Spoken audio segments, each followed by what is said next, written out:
Hello, all you football fans out there. I bet you're all watching the Champions League, aren't you? Every one of you are watching it. But anyway, I'm here.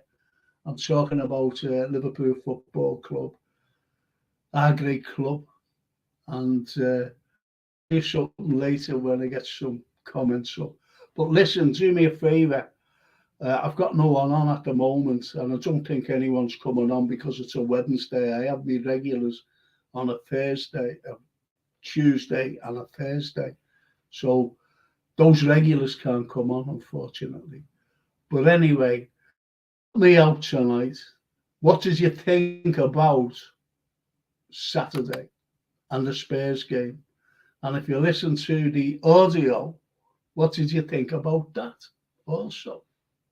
What you think of people saying that there should be a replay? I have never heard any Liverpool fans asking for a replay. I've never heard any. But it's all the outsiders who are saying, oh, there's Liverpool whinging again, the supporters wanting a replay. Then you've got the stupid Spurs fans saying, how about the replay of the Champions League final? Not thinking that they never scored a goal. We beat them 2-0. What are they talking about?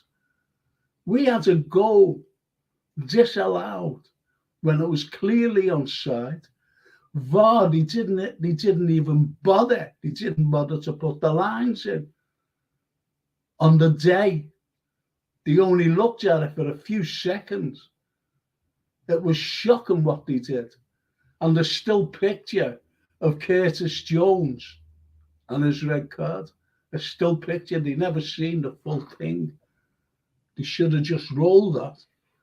It's shocking, absolutely shocking what happened on Saturday. And that's just me. That's just me. So help me out on this. Let me out and just comment. And you'll see, I'll put all the comments up and see what you think. Okay. But anyway, last night I was up in York University, and it was very impressive indeed. Great campus. And anyway, I got there. Francine brought me up with my little granddaughter, and I went in, did everything about Liverpool, everything. And there was a question about football, one question about football. And it was, do you think that there's jealousy within outside of Liverpool for the football club, Liverpool Football Club? And I went, yes, certainly is. And there is. But anyway, I'm going to have you all up here. And Charlie Wood, you could see it was on side in real time. Yes, Charlie. Just let me go through a couple of these and let's see. Let's discuss today. Just let's discuss this. Because you could see that it was on side. I watched the game and I was just made up, to go. And when they were offside, the flag went up. Oh, hang on a minute. So I just thought VAR, with the lines and everything else, he's onside. But I had my eye wiped.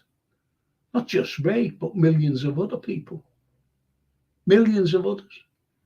So now we've become the whinging scousers again. It's so pathetic. Anyway, Brian Headley, Frank, I have to say this. I've never felt like this in a long time. It brought me back to working over here. Troubles when you felt unwanted, hated, and made to feel uncomfortable, outcasted. Blatant bigotry against the club and the city's people. Oh, that's some comment. That. And it is. It's absolutely right. You're absolutely right, Brian. And I do empathise with what you're saying about when the Troubles were going, because I've given lectures about that. But, going back to 1566 right up to the present day.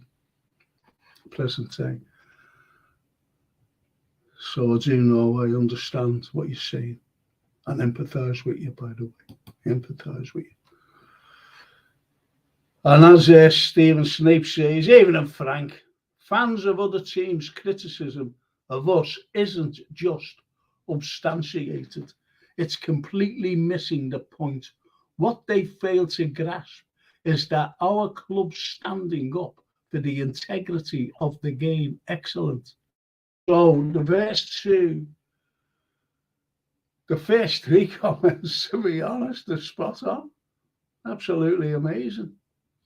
Absolutely amazing. And Neil Broderick, but when people like Razor says, where will it replay World Cup, Maradona, handball, etc.? The massive difference with this. The goal was given by VAR, check, onside. All the others, right or wrong, were physically given by the referee.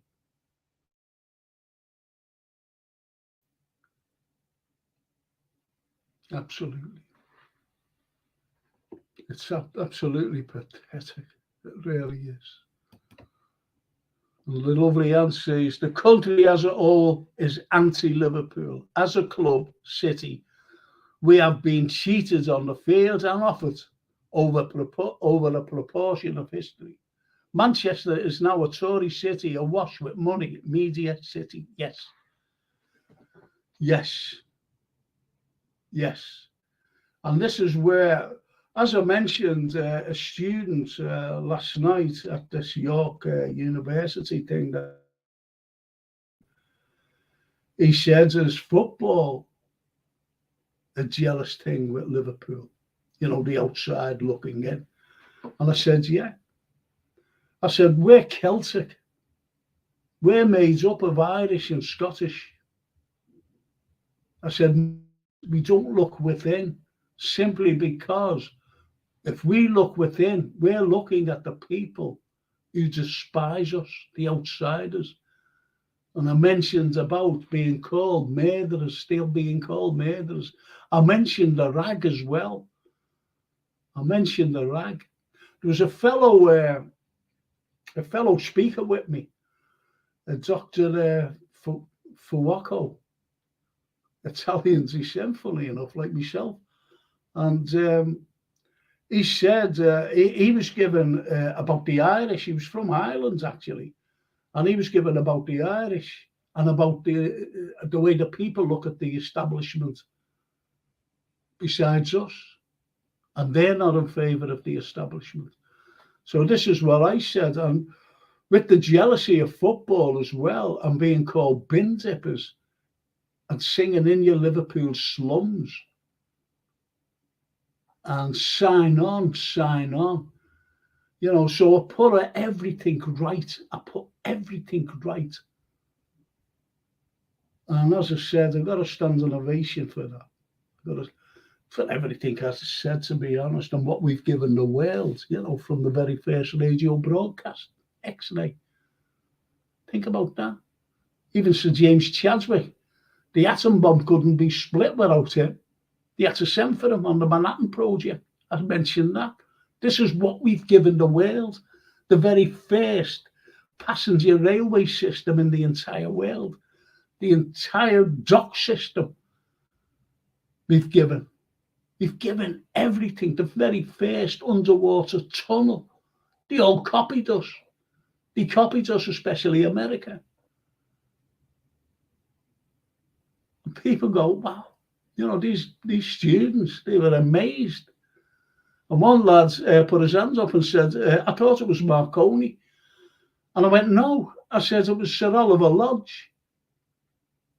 From my old down to Lewis's store before it was bombed. The original Lewis's store. When he spoke to his wife over the radio. My dear, I'll be home later. That was the very first word spoken. I told them everything.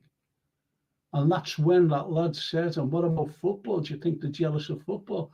I went on about why we never got our city status until 1880. That's what I said. And Francine said to me, which I did forget actually, Francine said, you should have mentioned, Dad, about the Bank of England being built in 1846 in Castle Street. And it's still standing today. Albeit it's not the Bank of England. Should have mentioned that, because we were just fed up going down to Threadneedle Street. So I forgot about that. But anyway, let's get back to the... Let's get back. It's a good comment, a very good comment, that, to be honest, Dan. Very good comments indeed. Brian Edley, what does he say? The worst decision that went our way was when the ref blew the whistle for Wolves' win against City. That was that for me. They were never going to let us have a march against them on City. Yes, because the fear is back that we are that good again, and a lot of them are terrified. I go along absolutely 100% that, because when we went down to 9 men, we seen the passion out of the players. It was like, they shall not pass. They shall not pass. And they didn't until the last seconds of the game, when Matip unfortunately put through his own goal. I've always said Matip doesn't stick his foot out, his leg out. He doesn't. He stuck his leg out there, bang, goal. Which was unfortunate, because he had a great game. They all had a great game. And this is the point. There's lots of points, lots of factors to do with that game. Going down to 9 men. What does that tell you? The Jota booking, the yellow card, should never have been. He tripped over himself. He actually kicked on his shin or his knee as he was running away. The Basuma, was it? He kicked it, and that's how he tripped up. He was in front of him. He was in front of him. He didn't put a tackle in or anything, Jota. Watch it again. It's pathetic. And yet he got a booking. Why? Why did he get a booking for that?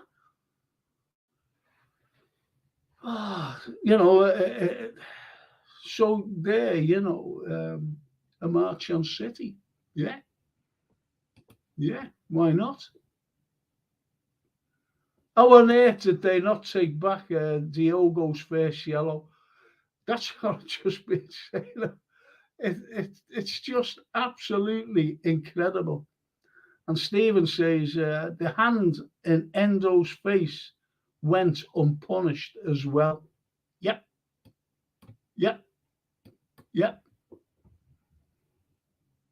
And even Brian says, well said, Anne. That's fundamentally the difference from all other bad decisions. Yes. And Anne says, it's not just a goal. Spurs play imaginary card meant to be yellow. No card given. Jota, first yellow. Spurs player tripped over his own feet. Yes. Yes. Brian Edley says, Frank, does anyone record your lecture last night? Do you know what? No, unfortunately. Francine said I should have recorded it, Tad. I should have recorded it. But the nicest thing, they were shaking hands with me, and they were coming up to me, which was great. But the best thing that happened when I finished, and I said, thank you, little Sophia ran up to me and gave me a big hug. She said, oh, I've never heard you speak like that before, Granddad. Which was lovely, it was really nice. Anne says, Frank, Liverpool song by Manchester. I'm sorry, but the Manchester had a larger than I said that. I mentioned that, actually. I mentioned that. Stephen Snape says, this debacle over VAR just reinforces the claim Scouse not English. The rest of the country hates Liverpool because of its pride and identity. Living here imbues a siege mentality, makes me proud. And that says Stephen Snape, the lad from Stoke, who became a Liverpool supporter at a very young age. When he first came up to Liverpool to watch a game, he just fell in love with the place, and now he lives here. That's why Kerry Dalglish lives here, Alan Hansen, they all live here because they love it. I mentioned that as well. Frank, says Brian, what is the Botanic Gardens? There is one down in Belfast. Yeah, the Botanic Gardens was brought by William Roscoe because he wanted these exotic plants. So he opens up a Botanic Gardens in 1801. In 1801, there was no one ever had it around the world. No, and we opened up the very first botanical gardens in the entire world, 1801, which is great. Listen, if you're just looking in, can you press the like button, please? Just please press it. Even if you pressed it last week in the last show, you still got to press these things. That'll be smashing if you did. Thank you. Get the algorithm out there. And if you haven't subscribed, it costs absolutely nothing. And I don't ask for money, you know, like these things that you do get on other chats, you know, super chats and all this. No, you can comment and I'll just read them out and we discuss them when I have someone on with me. I had a guest coming on tonight, but I don't know where he's gone.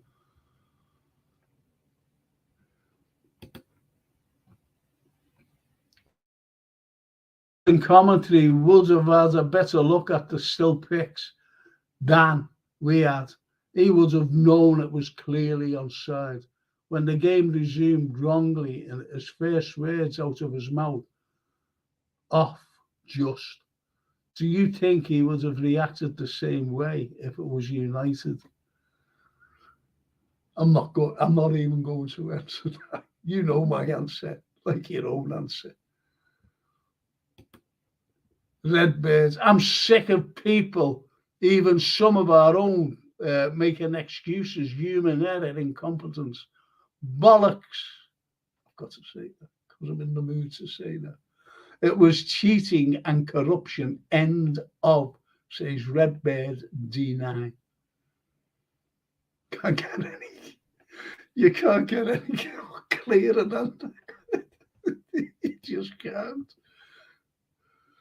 Whether you like it or not, says Neil Broderick. First red was ambiguous, so you just accept, but you can't forgive disallowing a goal. The goal, of course. Of course. Of course. Charlie Wood says, they didn't pass. We had to score for them. Azil, it Jota's knee. Exactly. Exactly, it did. It did.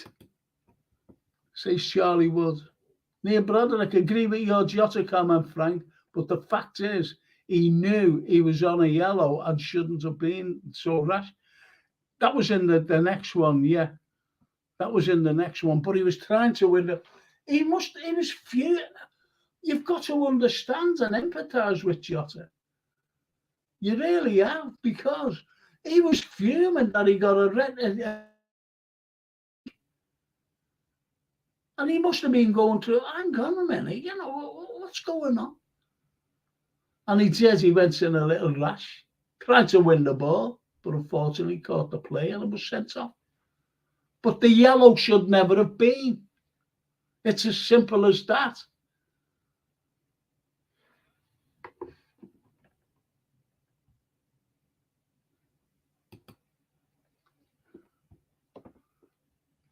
And as Charlie Wood says, they have increased Jones's ban. Now, why have they done that? Can anyone tell me why they have done that? Because I can't even come out with Why have they increased Jones's ban? Why? Why? Is that corruption? Is that to take? Don't forget that Liverpool are a fine machine. Every sinew in that, they've got a new team. And this team is going places. Do you know what? I personally think this is a springboard from now on, that Liverpool will go out at every team and just get at them. I really do, because you can imagine what's going through their minds. In other words, we were cheated. I don't care what anyone says. They can call me for anything. They can call me for everything, put it that way. And they can say anything. But we were cheated that day. We were cheated last Saturday. You know, people say, oh, we were robbed. Yeah, of course. But I prefer cheated. Cheated.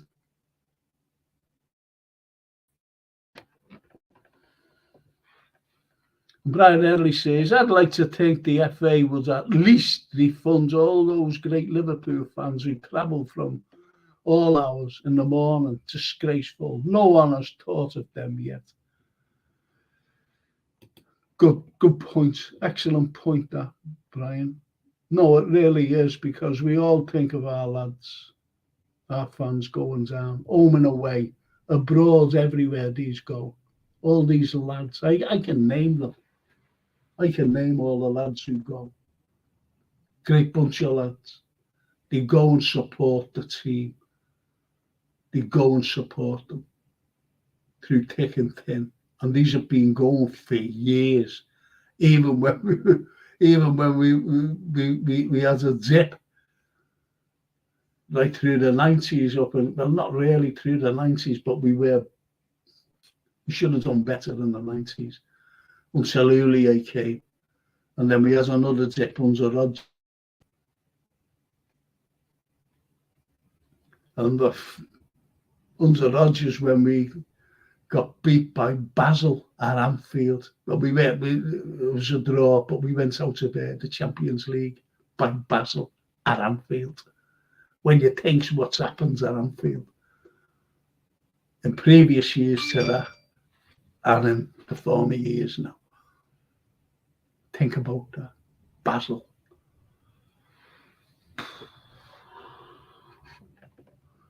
Redbird. Do you know the official at our game was the guest of the AE, in Abu Dhabi, 48 hours before, got paid 7.5 million. City owners is the president of the UAE, United Arab Emirates, yes. City lost before our game, all coincidental, of course. Yes. How about that? But as someone said, I think it was Brian who said, Brian Edley, who said they don't want to march on us. They don't want to march on us. Liverpool have a great team, by the way. And Guardiola knows that. What I couldn't get over, though, was Ange after the game said, we played great in the second half. Shut up. Against 9 men. We held yous. It was us who were likely to score and beat yous. That's how I'm shouting at the telly. These telly hears him saying that. Shut up. I never said shut up, by the way. I didn't just say shut up. You can imagine what I said. Paul Beck. Good evening, Frank. I'm still fuming, but the conclusion to the last season when Klopp calls out Tierney, since this group have decided to cheat us, every 50-50 decision goes against us since then. That's a great point, though. Paul, that's a great point. It really is. And you're right. All these mad decisions. I'm not going to go through every decision, but just look at the Jota yellow card. Look at the Curtis Jones It looks bad on a still photograph. They put it deliberate. They put it deliberate. A still photograph, the referee runs over. Oh, yeah, get off. He tried to get the ball, and his leg slipped, his foot slipped, and it looked bad. And Basuma was rolling around as though he had a broken leg, got up and played on. Yeah. I know I'm doing a little bit of moaning, but Jeff Ellison, hiya Jeff. It would be nice if Spurs did the Sporting thing and asked for the match to be replayed, but I don't see that happening. I don't even think they have said anything about the match. No, because they were all made up that they beat a 9-man side. Could have been. If it wasn't Liverpool and, you know, they beat a 9-man side and their manager came out and said, oh, we played good in the second half. And I would have just said, yeah, against 9 men. You couldn't do it against 11 men. Or 10. But mine 11 or 10.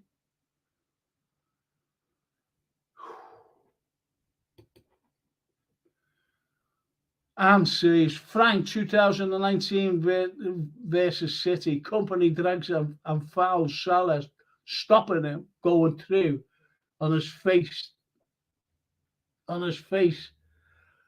to face keeper. No card giver. Yeah, I remember that. I do remember that, huh?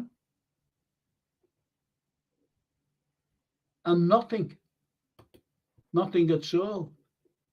Also, the linesman says, Paul Bear, who raised his flag, needs second too. Yes. I seen a picture of him, and he was right in line. And he must have seen that Diaz was onside as the ball was played through because he ran. And don't forget, Diaz is very quick.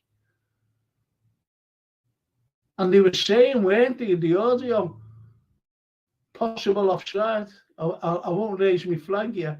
So he already had it in his mind he was going to And when he went over for a few seconds to the screen, no. Have you noticed? I'm not just saying this, but if that would have been any other team, and I won't mention any teams, if that would have been any other team, and do you think the lines would have been out? Even Tottenham, if that would have been Tottenham going through and scoring, do you think the lines would have been out? My opinion is yes, they would have been. And the goal given.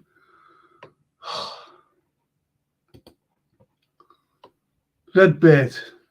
Why wasn't Carlo for asking the ref to give one of our players a card? Also, Ugarte did the same, no booking. Human error, my ass, yes. Say it as it is. Redbird, say it as it is. A lovely answer is, on a Euro night at Anfield with our backs against the wall and coming back, other fans watch inwardly and say, I wish we were like that. Jealousy. Yes, jealousy. On a huge scale. Good one, lad. The flag goes up almost every game, Paul. That's why we play on and go to VAR. So he had nothing to gain putting his flag up. Yeah. Yes. Says Neil Broderick. When Gary Neville says it's never a red card, you know it's not a red card. Yep. Says Charlie Wood. Yeah. I was watching this podcast right after, and he said, normally I'd be celebrating, happy with all the Spurs fans celebrating. He said, but that's ridiculous. But the next day he goes back on his word, doesn't he? I don't know. I don't know. Brian Edley, Kelly Dalglish said that they could have used skylines, but we all know why they didn't. They are all in it together. They couldn't even show some remorse and rescind Curtis's red. He's got a bigger ban, hasn't he? He's got a bigger ban. If you can't get injured, send them off, get them all red cards. And Redbird says, Salah got booked for winning the ball. Yes. Salah player, Spurs player took his shirt after Matip unfortunately scored. Again, no booking. That's a point because I mentioned that and I haven't mentioned it since. He did take his shirt off. And so you get booked for taking your shirt off. It's a bookable offence. Nothing.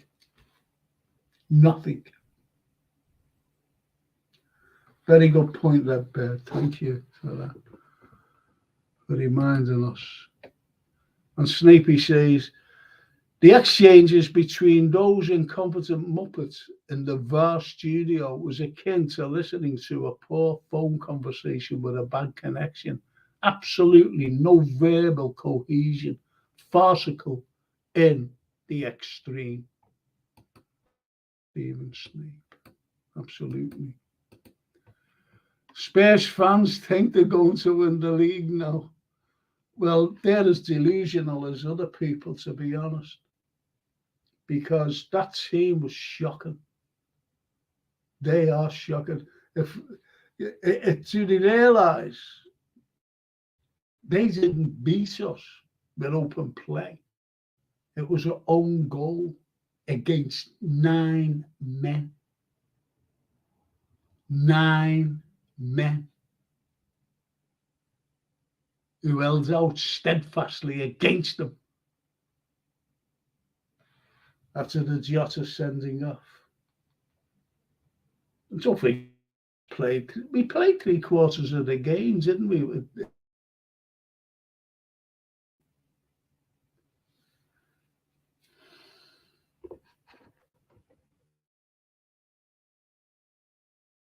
Injustice will bolster us forward. Absolutely, totally agree.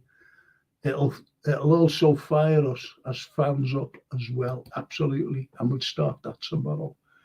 That's why I'm not having a poddy until Friday. So I'll be having a post game, against the post game.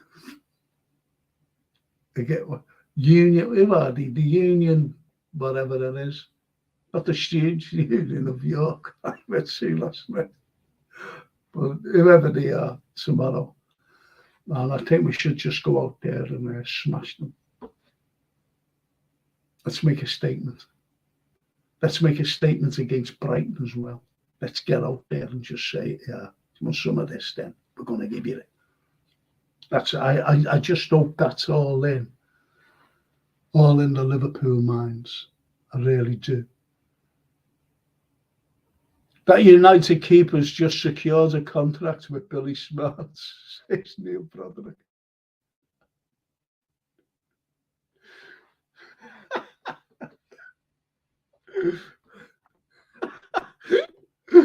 Oh, that made me tickle.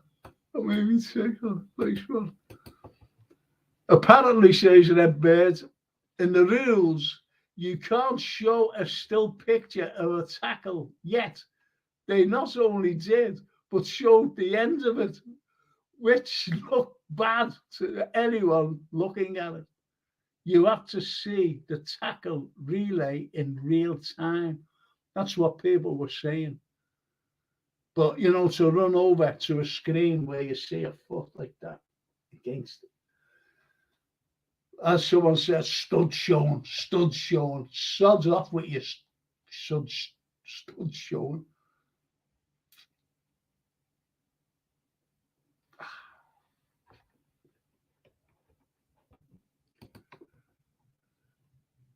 Brian Edley, Mr. Metcalf was there. I texted him, what a recognise this man. That's Stephen Metcalf you're talking about.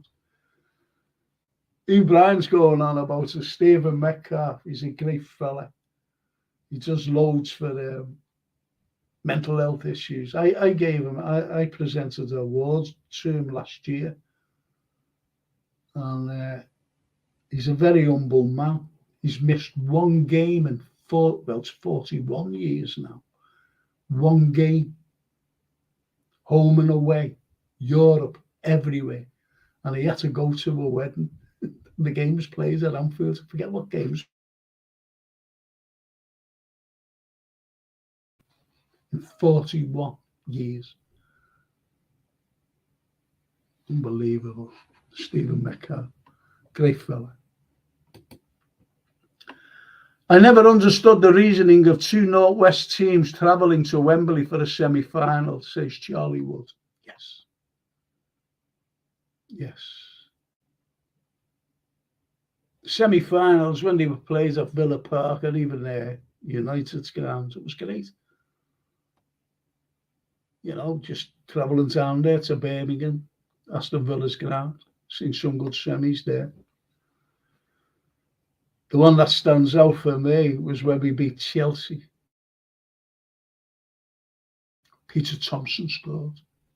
Cut in and hit it. Get in. The second half. Beat them 2-0, I think, or 2-1. But anyway, we beat them. This is when we knew that Liverpool had beat anyone. One of the Shankly boys. Absolutely amazing. Thank you. Thank you for that, Charlie. But you're right about, two Northwestern teams going down to Wembley. When I was going up to York last night, the traffic that was piling into Manchester for the conference, the Tory conference. And the man was shocking.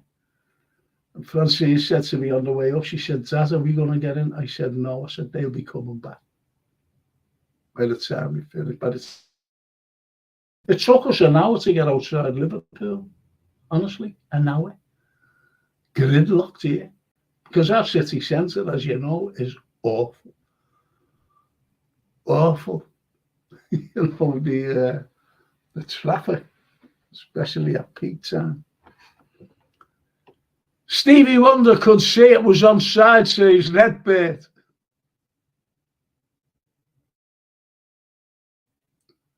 Yes. Yes, indeed. I've got my guest coming on in a minute. I just want to go through these before I bring my guest on. He's sitting there. Paul Burke says, we have an ex-South Yorkshire copper at the head of the Masonic Pigmo Lodge. What chance have we got 30 years to get justice? Still haven't got justice, really, no, Paul. I mentioned it last night up in York.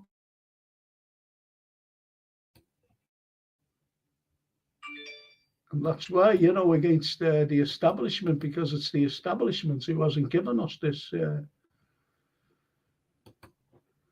justice. And I didn't say, rabbit, yip, bunny, yeah.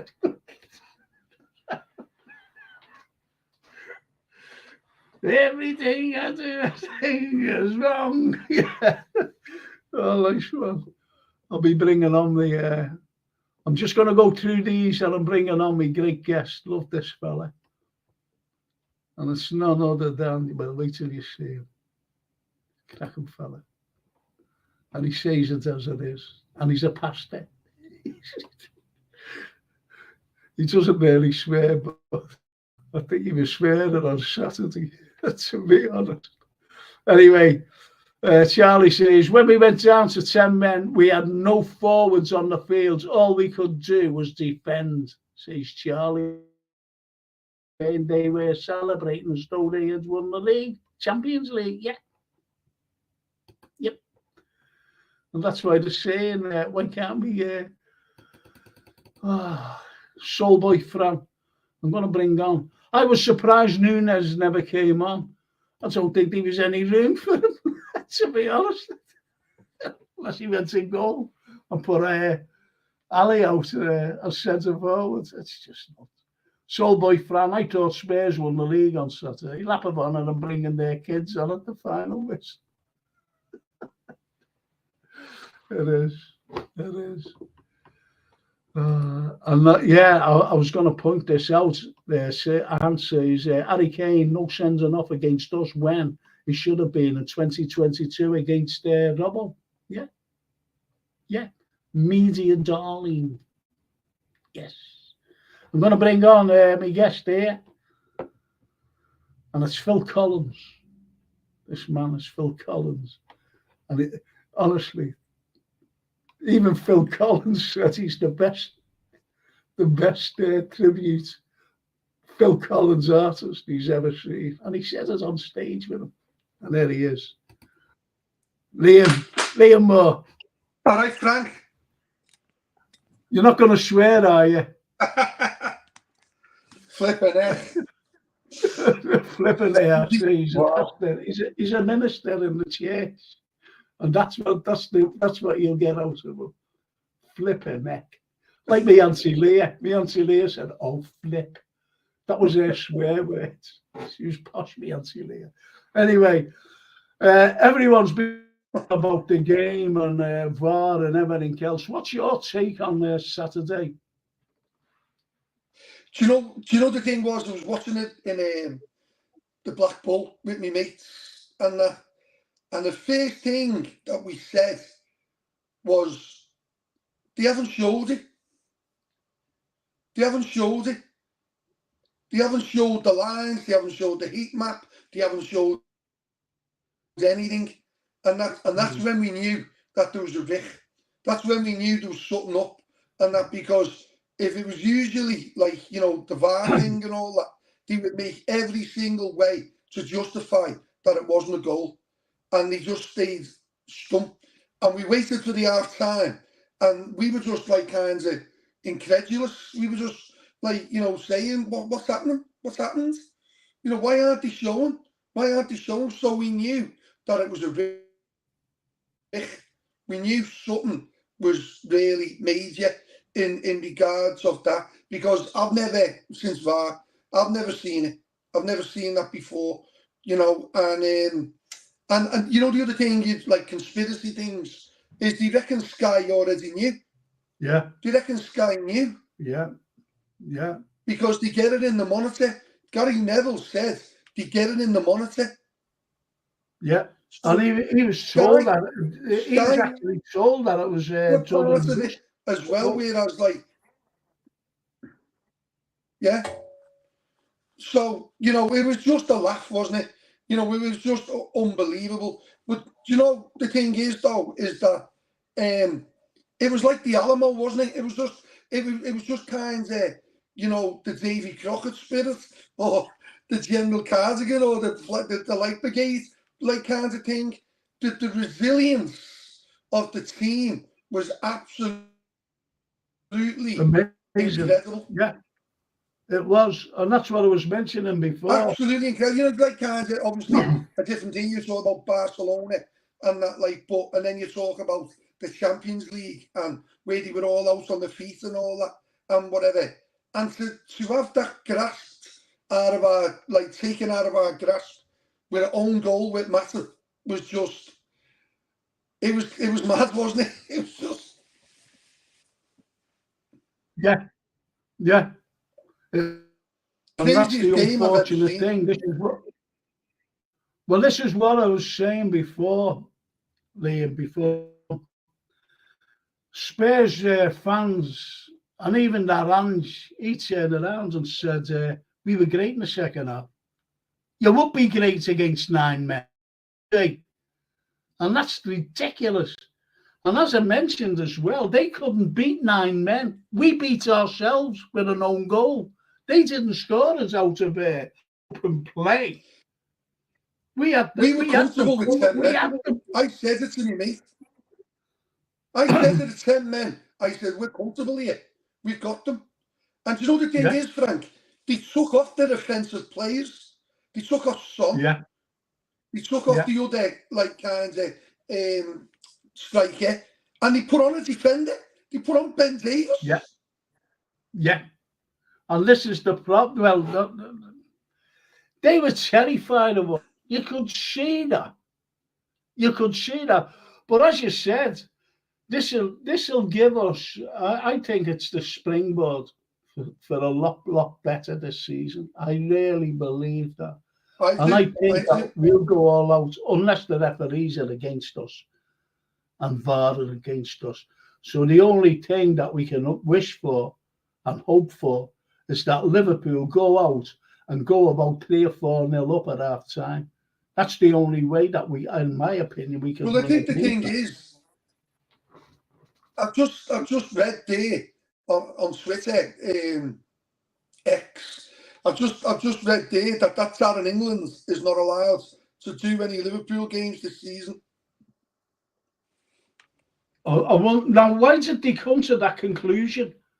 They must know something about this fella. They must do. I think they must know something about him. The mad thing because about it, you just don't stop them. No. And this is the thing, and this is where everyone says, well, what about this and what about that?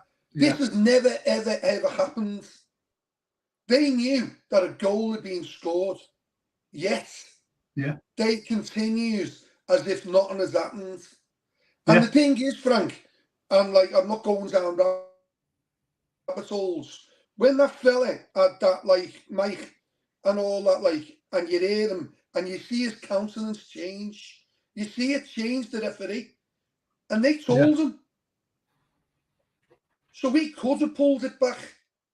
Of course he could have done. And should have done. You see, like, how the, like, kind of open play. I think Alisson had the ball, he rolls it out, and whatever and all that, like, and then something happens, and then next minute, like, they took a free game, was like, we can't do nothing. Now, do you reckon it was 30 seconds, like, after the goal scored, to after, like, you know, the incidents and all that, where they could have pulled it back, and they could have said, it was unbelievable. Well, that's the job to do. I've never seen it before. But that's the job, Liam, to do that, to pull it back. Yeah. They knew that it was I don't care what anyone says, they knew that it was a goal. What I'm going to do, just going to read a few comments, if I might get back to this discussion. Charlie would say, the first thing we noticed was no lines. This is it. This is what he's saying. No lines. And Redbird says, I believe some of the audio was doctored to make it sound less worse than what it really was. They tried to make it out it was human error so people would feel sorry for them. Very good point. Very good point. And Brian Edley, lads, you think the refs will be even more lenient on giving us the right decisions? That of other fans thinking they are trying to level things up with us. This could get worse away to Brighton. Well, that's a good point. Charlie Wood says, should the matter be disallowed due to human error? Oh, that's great. That. Absolutely brilliant. Daryl Merry. Frankie, you beautiful man. Thank you, Daryl. Thank you. I don't know what to say. Frank, all this rubbish about the Spurs player getting racially abused online is bollocks. I'm not swearing. We've got our minister on. Spurs are trying to deflect people away from the issue. Of course they are. Of course they are. They have receipts, but used any. Absolutely. That's a great point there, actually, Redbird. Thank you. They have tried to book the Gomez for a reckless challenge. They even tried to book Gomez for a reckless challenge. And that's I'll just just let me 3 more. I'll do 3 more after this. Gary Neville is a puppet for Murdoch. He's Sky's bitch now, says Stephen Sneap. He'll never go against his paymasters. Exactly. If we beat them easily by 5 at the Fortress, says Brian Edley. And Redbird, soon as Spurs lose, I'm going to spam every Spurs chat I can find. That's all they and other rivals have been doing since Saturday. And finally, just ends with this. Then got to get back to you on this, boys. Decision was arrived at. VAR must already used all their lines before it. What do you think? Says Jeff Ellison. What do you think? But why wasn't they shown? And I think it's disgraceful. Every game I've seen, I've always seen lines given. That's why we knew it was a Vic. Yeah. That's why we knew there was a Vic.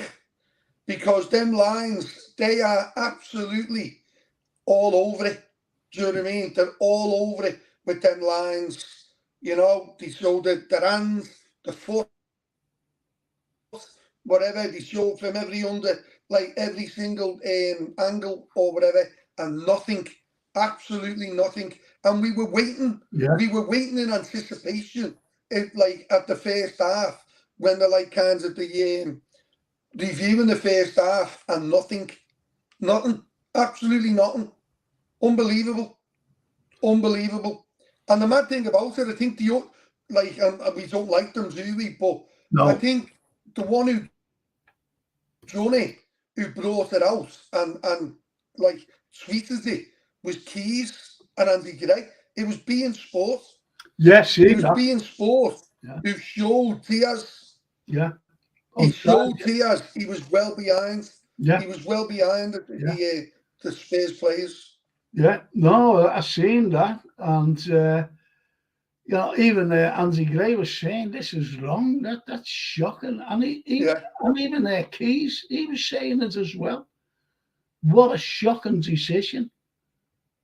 I was listening to them, and good for them. The other one for me there, Frank, with the guy who's just said about Neville.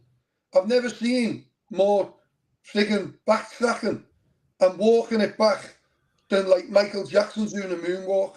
Never seen it so much. Mate, on Saturday night, he was frigging, he was giving it loads like a Rebel I mentioned that whatever. myself. And then next minute, Sunday morning, you've never seen such a change. Yeah. Such a change of attitude. Yeah. Such a change of attitude. Because as he said there, Neville is a status quo head. You know what I mean? He works for Murdoch. He works for the Thingio, and he doesn't want to rock the boat. No. As long as he's got his little rant going on about the Glazers and his incessant obsession about the owners, where he's going on about the owners and all that. Them owners have outspent us triple.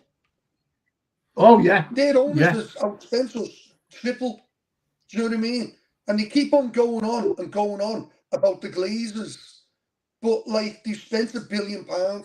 But the thing about Gary Neville, and he's coming out now, and you can see he's starting to, say about Klopp, the most ridiculous thing, he's asking for a replay. He didn't say, we want a replay. He said, I think it should be a replay. Meaning his opinion. And he said, I don't think we'll get one. He said, but what I do believe is that, we should have better, officials and better control of the VAR. But what did he get? Sensationalism from all the, MSNs, from Sky News, all of them. Klopp demands replay. He didn't demand a replay. No, and I've never seen any fans wanting a replay either. But it's all the non-Liverpool fans on social media who's calling us whinging scousers again. And them stupid Spurs fans saying that they want a replay of the Champions League final. What for? We beat you 2-0, ends up. You never scored. You wasn't likely to score. You had a couple of near misses, but that's about it. So how can you have it? They're so That's full just of hatred. Sissoko, right? I mean, what was his name? What was his name? Sissoko, was it? Sissoko, wasn't it? Who gave away the penalty? Yeah, Mate, you think he was flagging at Speak Airport? exactly. And Do it you know what I rolled mean? down his His arm arm. was up here. It rolled His arm down. was up here. Yeah, it rolled down his arm. Yeah. So, you know, it's a penalty, ends up. And then Origi, last few minutes, bang, get in, tied the game up, 2-0, ends up. It's Ends not off. that they got beat 1-0 with a very controversial penalty, which it wasn't a But what controversial Jurgen Klopp said, Frank, what he said was, and he's absolutely right, it's never ever happened before. Whereas that, like, kind of, he scored the goal. He scored the goal. And the official, like, kind of was waiting for the VAR or whatever. And next minute, you know, you had all these fellas arguing with each other. And you know, the one who was the most common sense was the apprentice. I think he's from Hollands or something. Yeah. The apprentice. Yeah. And he was going, well, no, that's not right. You can't do that. That's not right. And that's out in England. If you listen to him, I think he's from Yorkshire, isn't he? And that, like if you listen to him, and that he's waving it on. He's like, can't go back. That's the way it is, and all that. And that, I think it was Michael Oliver, wasn't he? Was going delay, and all that. But that's out in England wouldn't listen. Referee in the Premiership. He's the best referee, and he should be cloned by all the other refs.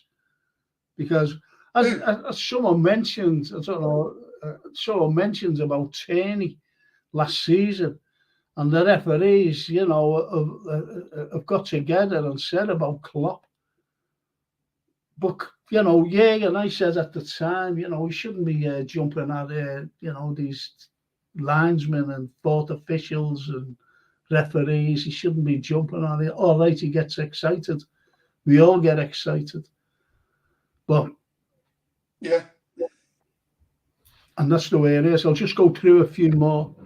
Someone's going to get a hiding in the next few weeks, says Charlie Wood. I agree. I think you're right. Even with 10 men, says Stephen Snape, we were creating chances against Spurs. The naked eye could see Diaz was onside. This league of ours is ripped, and Sky don't want it to be found out. Neville's change of tact. Very good, because they must have got right at him Totally. after that. Jeff Ellison, the way VAR came to that decision, I think they must have used all the lines beforehand. Klopp is the manager to stand up to the corrupt overlords.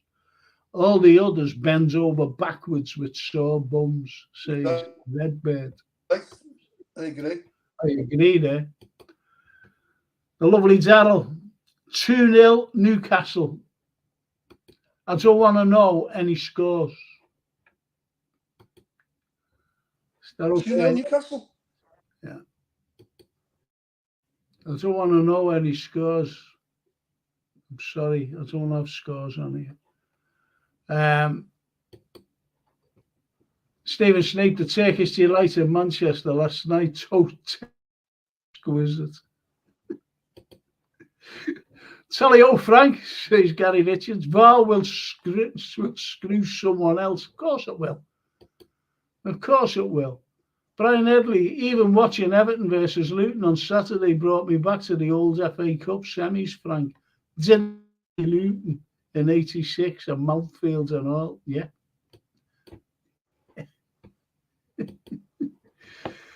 Neil Brother, the funny thing is when we play a semi at Villa, Old Trafford, etc., we seem to get some allocation as Wembley. Goes to show how bad the FA is with their Wembley for the boys' club and VIP. Absolutely spot on, but it's always been like this, unfortunately.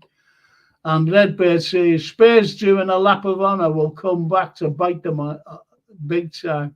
I was going to say on the ball. To bite them big time. Mind you, that's how much it means to beat, albeit by cheating, us who are in our European royalty something they'll never, ever, ever, ever, ever, put a few evers in there for you, Redbird, be. And Lisa Whitcock, disgrace. They were in the UAE, the United Arab Emirates, 48 hours before the game. Yeah, absolutely. The thing I don't understand, a player gets hurt in a tackle 2-3 minutes before the game restarts. Why not apply the same courtesy over VAR? Says Arthur Schofield. Very good point. Excellent point, by the way. You can't hurry love, says that. Neil Broderick. Del Collins, seriously, he must have, when I was introducing you, he must have thought of it. There he is. There's the man himself. And Brian Edley says, it's for you, there. How's it going, Phil? Good to see you, mate. Bet you were well crossed, he says. Vase of flowers. Who is it? It's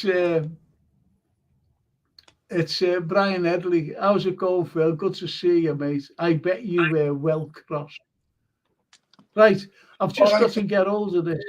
Right. Hope you well, lads. I've just got to get hold of Vase of Flowers. I thought the show was going to be tomorrow night. No, it's Liverpool are playing tomorrow. It's on Friday. I was doing something last night.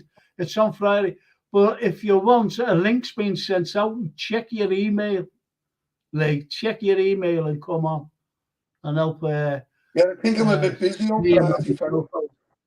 What? I think I'm a bit busy on Friday. Yeah. Are you doing a gig or something? No, I've got to go and see someone on Friday. So yeah, I won't be able to go. But it's usually Tuesday, and is it Thursday? Well, you're on a Thursday. Yeah, but you've been busy for the last few Thursdays. Yeah, well, listen, look at my hands. That's it's only just gone down. Yeah. 3 months. Yeah. Horrible, that. 3 months.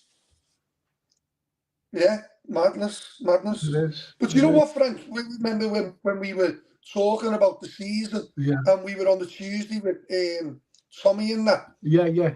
And your man from Greece. Yeah, Marios, yeah. Marios. And we were saying, go back and all that. We were saying that 10 Blag would get found out this year. Yeah. We said, didn't we? You said it, yeah. He's going to be found out, yeah. I said that because Liverpool and Chelsea had such a crap season last year, the cards that came down on us, and that United got a bite. Do you know what I mean? Yeah. But now, you look there, the amount of games he's lost, the money he's spent, and it looks as though they're going to be out in the Champions League. Now, here's the thing, Frank. They could be in the Europa, and we could meet them in Dublin. Yeah. Imagine that. They could be in the final. Imagine that, because there's the contingency that in Ireland that supports United and Liverpool are phenomenal. Isn't it? Phenomenal. It'd be crazy on the lifting. Yeah. Right. Don't score till you see the whites of their eyes, says Charlie Woods. Absolutely. Brian Edley. Jürgen Klopp. Jürgen said to Pep Linders before the match that he felt there was something in the air tonight.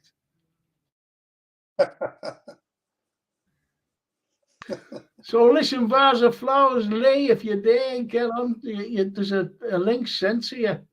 There's a link sent to you. Come on with us. I've just got to go right down here because there's loads of comments. Anyway, Keith Taylor.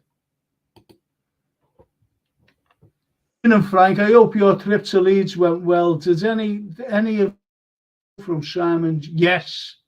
On the radio about our LFC victim culture. I have emailed TalkSport to complain, and I'd ask everyone to do the same, as this needs to end. That's shocking, that. That's Simon Jordan. Simon Jordan. It's shocking. This is how Liverpool. I was at York University last night. And I had a great audience. It was shocking, actually. I was quite. Even the organisers said we've never had this. We've never been so busy to see a lecture. Giving a lecture. Well, one of the lads, one of the students, because I was mentioning about the establishment and why we're against the establishment, why Scouse not English is a big banner, Anyway, and I said, give an historical overture about we never got our city status until 1880. I gave a loads of firsts that we given long before 1880, by the way, like the dock system, crane system, everything. And even the very first tunnel to go underwater, no one knew how to do it. We did it from James Street to Hamilton Square. And they all came home from all around the world to see how this was done, especially New York. So anyway, this is what I was given, and I said, so it was jealousy. In my own humble opinion, they wouldn't give us our city status because they were jealous. We were the first paved town. We were the first. We've gone through this, haven't we, years ago, didn't we? Yeah. No, I said about jealousy, yet. And he just put his hands up and he said, "Can this jealousy? Can this be awarded also to why Liverpool Football Club is the most successful in the British Isles? Are they jealous of that as well?" And I just went, yeah, and I said why. And I said about bin dippers. I said about in your Liverpool slums and all this. I mentioned that. I said, and the very the thing is, Frank, go on. Frank, I seen a tweet from an Evertonian this morning, and it was ironic.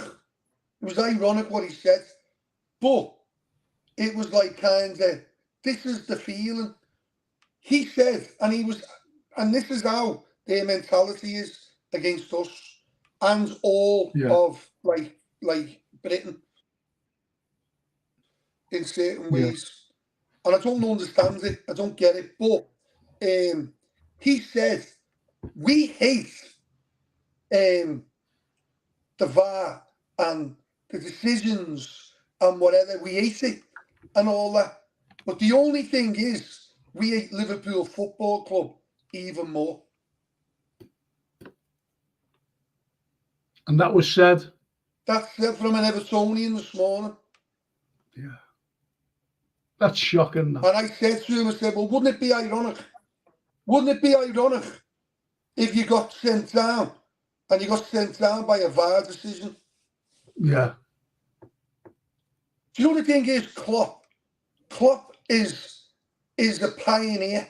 Klopp is someone who will stand up against injustice. That's why he gets us. That's why he gets us. The book was written by when he feels wronged, or the club is wronged, or the city is wronged, or whatever, he stands up for us. Of course, that's why Marios Manzos, he had written a book. Now, don't forget, he's a Liverpool supporter, Marios, but he'd never been to Anfield. Never been, but he was a Liverpool supporter. And he went into the backgrounds of Jurgen Klopp. And that's why he said Jurgen Klopp and Liverpool, are a perfect fit because of the social background. He's a socialist. The city's socialist.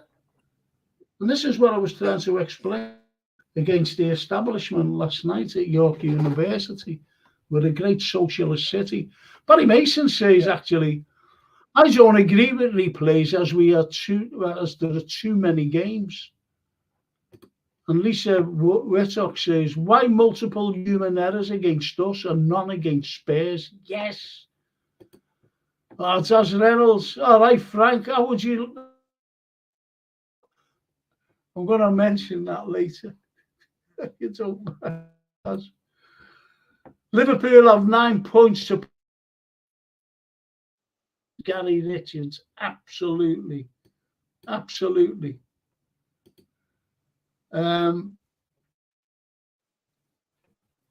Snapey, Neville's perspectives are obscenely warped by his loyalty to his club. His objectivity is non-existent. He should be scrutinised for his partisan bias by his employers. Nothing will happen. Nothing will happen. The WizKid says, Lee WizKid says, all the rival fans and pundits who are against us are missing the point. That us being proactive ultimately is for everyone's good if we are successful. Excellent point. It's no coincidence that Sky and Talk Sport are owned by the scum. Yes. The only way to resolve the issue would to have a replay, but it won't happen. And that's gone. I just want to say to the people out there, listen, can you just press the likes, please? You know, just press, cost nothing. If you haven't subscribed, please subscribe. That would be fantastic if you did. And I know that people on Twitter or X, Elon Musk's X is tuned in as well. And I don't know how you can unfortunately. But anyway, it's even on a couple of Liverpool creators said Klopp asked for a replay. James Redmond's banner said Klopp demands a replay. In my opinion, they are worse than rivals for putting this lie out. Yeah, James Redmond's, yeah, he shouldn't have done that. Newsflash, VARs are in England removed from all Liverpool games for the rest of the season, says Neil Broderick. And that's shocking. That's absolutely shocking. Keith, do you want to still with us? How would you like to come on? Because that was at 9:05. I blame the linesman, says Keith, for more than VAR for the decision. As he was smacking the line with, I mentioned that before. The incident should never have flagged. So, you know, coming up tomorrow night, who would you play? Who would you play in goal? Would you play Ali or Kelleher? Well, I think it's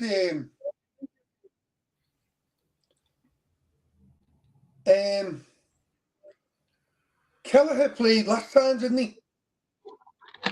Did he? Yeah. Did Kelleher play? So, yeah, he did.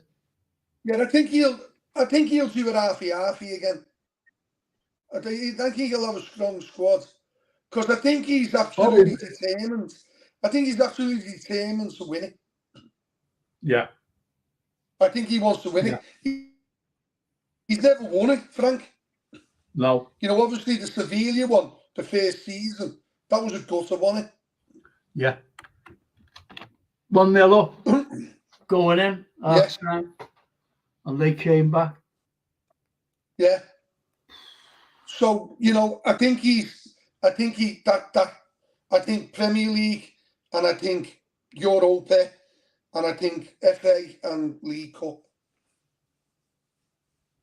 But I think he'll be a strong squad tomorrow. Oh, it will give be. a few a rest. It will be. It will be a very strong squad because we've got the personnel now to do it. And with those 2 red cards as well, personnel, obviously, without injuries, shall we say. Well, he can play Jones, can't he? Yeah. Oh, he can play Jones and he can play Jota as well. That's what I'm saying. So I think they will play. He can play the 2 of them. Yeah, I think they will. Yeah. Both of them will play, to be I think honest. Gravenberch will play. I think Gravenberch. Yeah, I think he's going to be a beast. Nunes. I think he's going to be a beast, mate.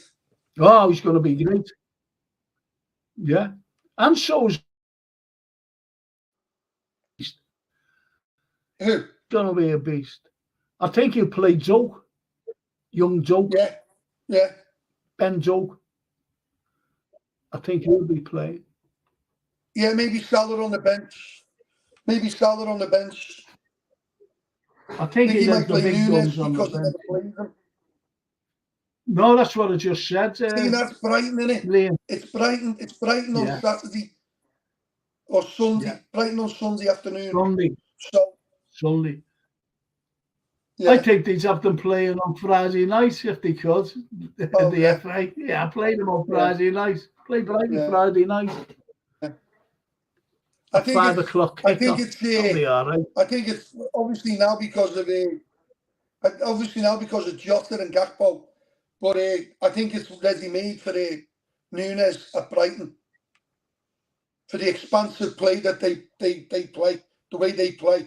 I think it could be happy days for Nunes that game. Yeah. Could be a high scoring game, that Frank. So as well, because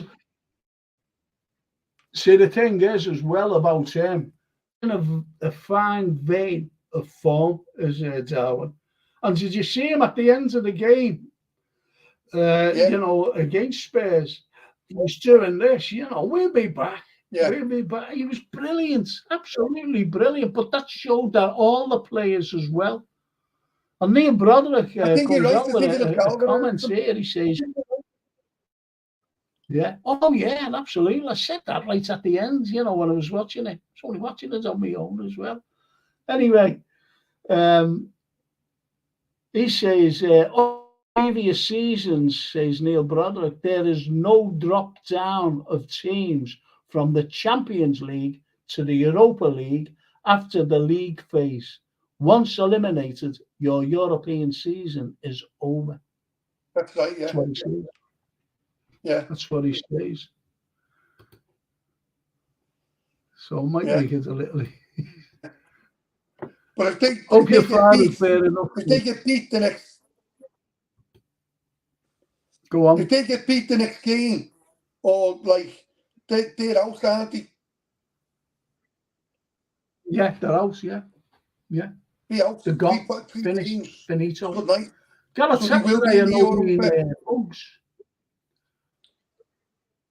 Yeah, they will be. They'll drop right down. Yeah.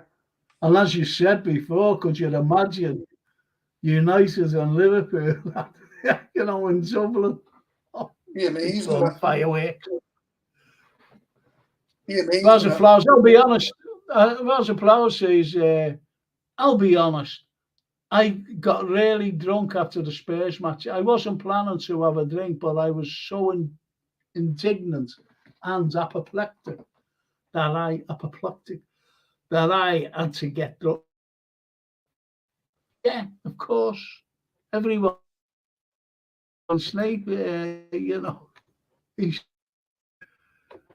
don't know what he says. Psychology at Bochum University is founded. He is. Not all Andy Gam. Andy says, yo, Frank. All right, Lee. Long time no see. Hope you're well, mate. Isn't that lovely? All right, mate. Good to see you. Absolutely. We had some good nights, didn't we, Frank? Yep. We had some great nights. Did. And Redbird says, rival state. Yeah, of course. Yeah. And it's I've always said about his band, Searching. Brilliant. It's brilliant. It's absolutely brilliant. And Gary's in it now, isn't he? Gary Trelford. A big thing. Anyway, rivals say we have a victim culture while about times their teams have been. We call out the refs. We have a victim mentality, yet they do the same. All their patheticness, to be honest, Redbirds. It's so pathetic. And they just like calling us out anyway. So, that's about it, to be honest. I just wonder where everyone's, unfortunately. He's gone. He mustn't have heard me. That's a shame, that. That's a shame. The Bruno Guimaraes rumour is still milling around. Apparently, we put a late offer, 100 million. I don't think Liverpool. Listen, if you're out there, just press the likes, please. Please, just if you're still out there. Because there's more people out there than the likes. You mustn't like us. you must be offside. It's not Liverpool supporters and don't like what we're saying. So who's your forwards, Big? You know, just give us your three forwards. Jota and Gakpo are out, aren't they? I mean, sorry, Gakpo is out. Yeah. So I think he'll rest Salah. I think he'll rest Salah. I think you're right about Joe. And so I would probably go Jota, Nunes. I think Joe will play. Yeah, I think Gravenberch will play. And Joe, that's who I'd go for. That's who I'd go for. Rest of the rest of the lads, because they're quite capable of scoring goals anyway. Joe. And the thing is, McAllister's going to be going back to Brighton. McAllister's going to be going back to Brighton. Yeah. So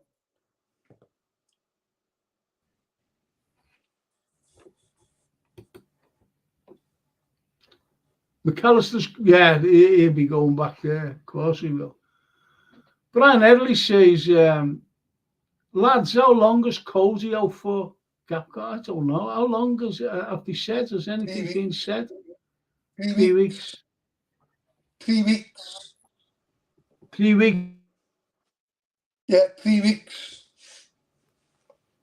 He said that he never broke a bone or whatever. It was a bruised thing. It looked bad, didn't it? Yeah. He never even got booked for that. No. He never even got booked for that. Kelly, I'll get the game. Well, I think Gakpo should have got booked for scoring. And the goal taken away. Yeah. It's just, I think there was a lot to have done that. Hope Kelleher gets a game, says Stephen Snape.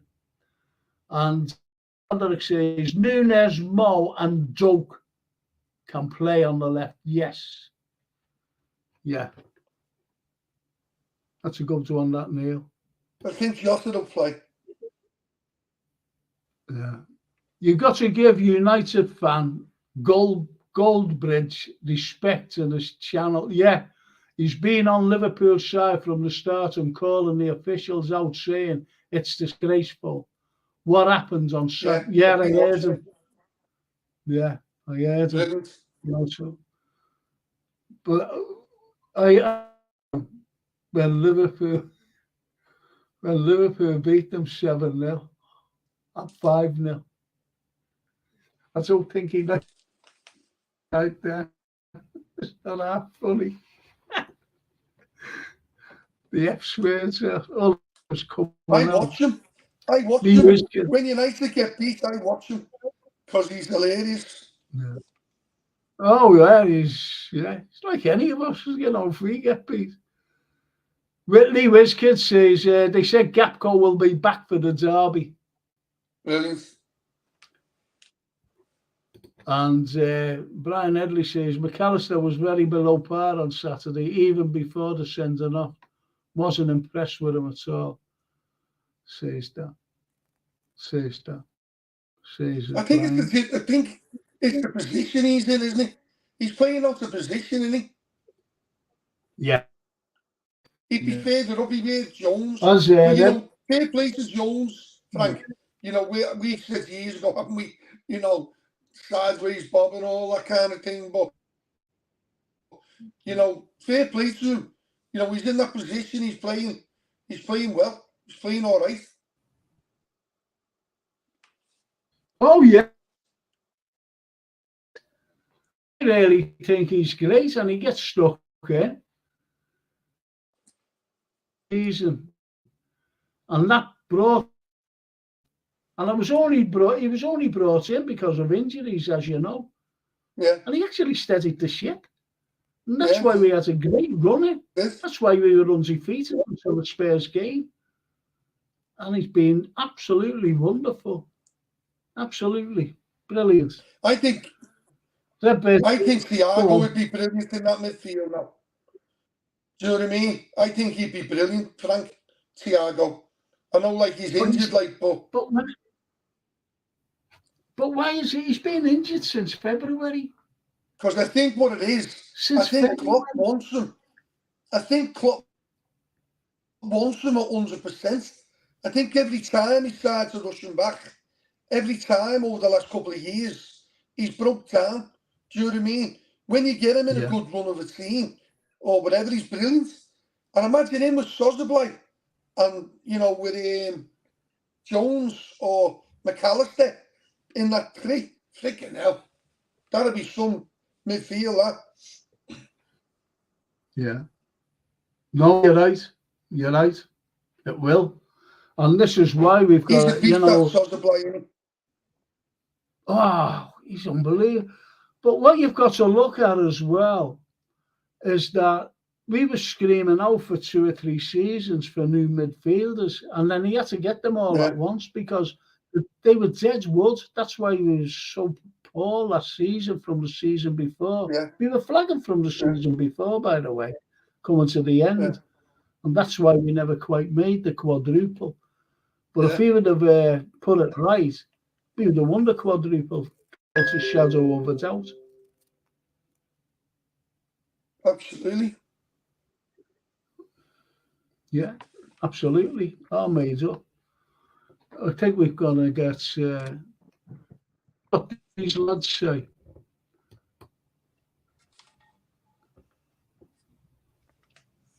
It will come with McAllister for sure once we get number 6, who I think should be Gravenberch. Yeah, I think Gravenberch will play tomorrow. Do you know, fair play as well, Frank. Gomez has been playing well. Yeah. Yeah. I think it's because, you know, he don't want season. I don't think there was any confidence. Yeah.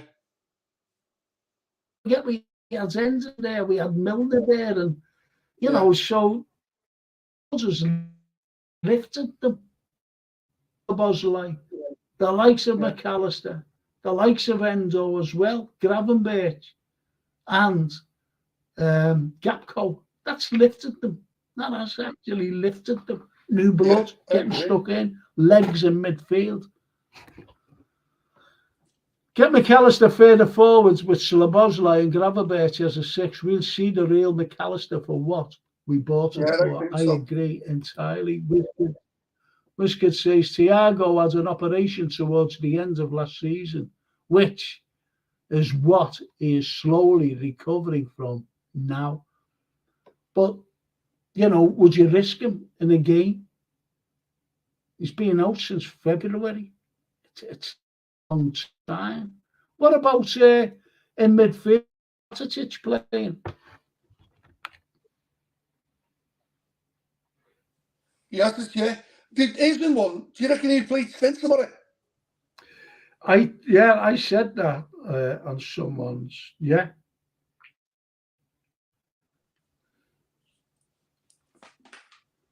Yeah.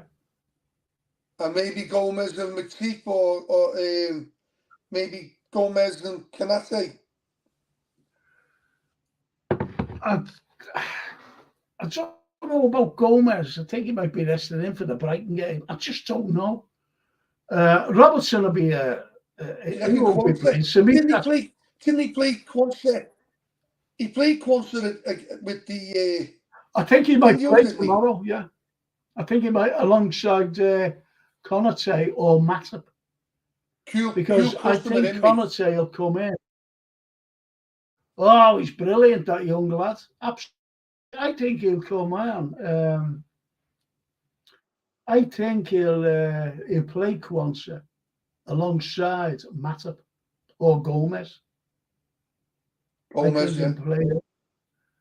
I think with the youngsters, I think he played. So I think maybe Curtis Jones is bound to play. So is. I think Curtis Jones and Jota will play.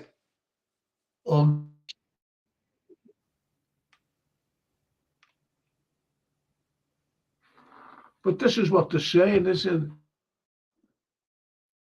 it? Say,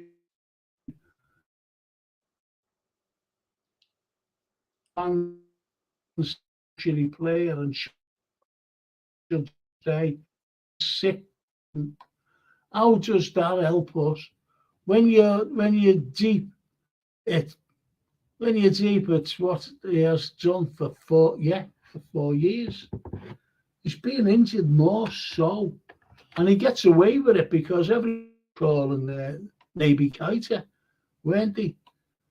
He's in an Oxlade-Chamberlain, and that's who are getting the stick rather than the likes of.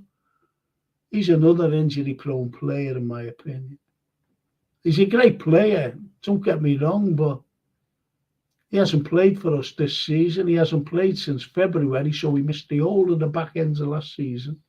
And he hasn't started a game for us this season. And you can't have that. Not if you rely on it.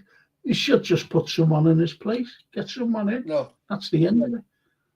A young fellow with legs. I think he'll go at the end of the season. Yeah. He might go in January. Because we're getting this... Are we getting that, Andre, yeah. Are we getting him, are we? Yeah, we're going to get him, yeah. Well, Quonset will play tomorrow. Oh, I love him. I think he's brilliant. Barry, I do not want United in any final, especially Europe, in Dublin, says Redbird. Quonset should get a game. Trent, Matip, Costas. That's who Brian Edley says. Oh, Costas, yeah. Did anyone watch this press conference? Yeah, says Taz Reynolds. So this is what you've got. You in midfield, they'll be forwards anyway. And so they're my in midfield. Definitely have Gravenberch. Definitely have Curtis Jones. We've got Elliott there as well. So you can play either. So Bosley will definitely not play. McAllister will definitely. They're there for the weekend now.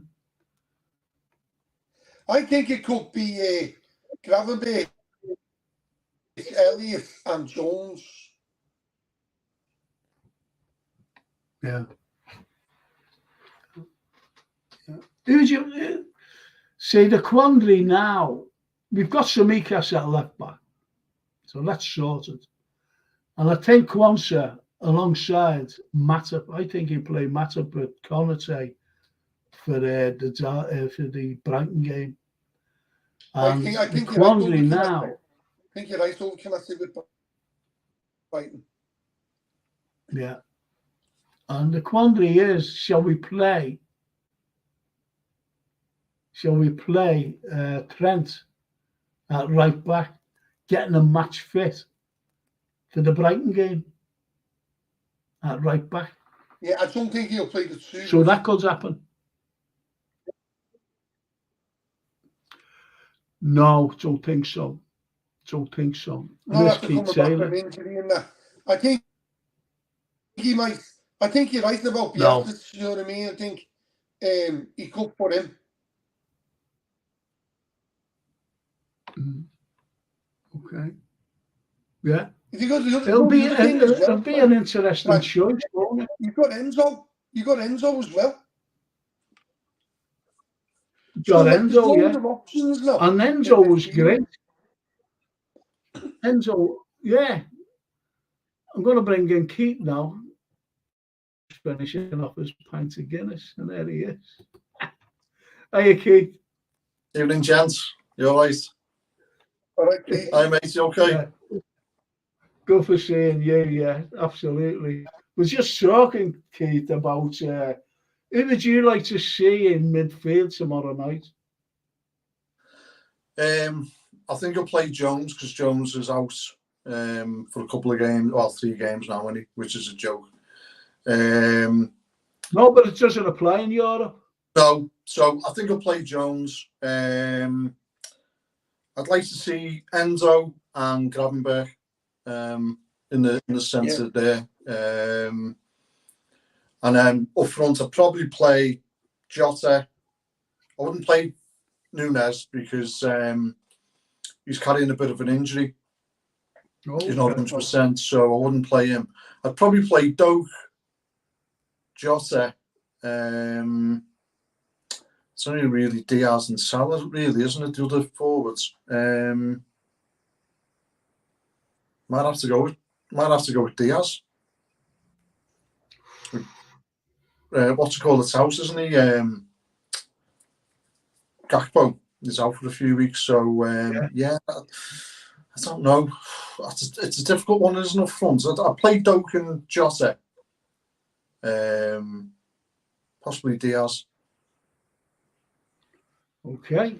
Well, he's got loads of energy, hasn't he? Diaz. Yeah. He can play 9 matches on the trot and still go down. I think he's a phenomenal player. Diaz, hasn't he? Been brilliant, Sorry? Diaz, this season. Oh, Been brilliant. Absolutely.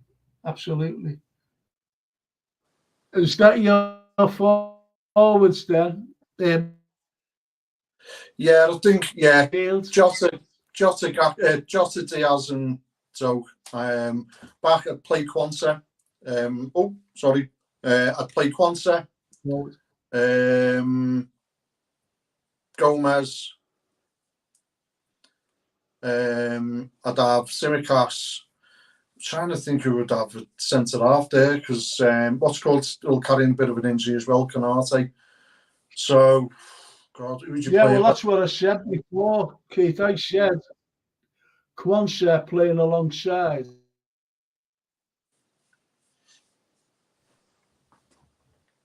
Because you'd have the like of I to my opinion, you'll have the likes and Matip or Gomez in the centre alongside Kwanzaa because you've got Tsimikas there on the left. So they're all sorted. Midfield, Gravenberch. And I know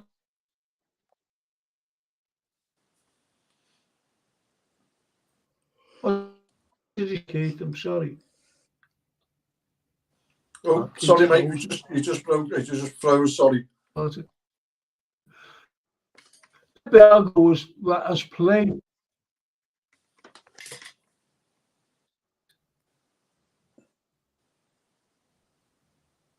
I don't know. Did I freeze? Did you say? Yeah.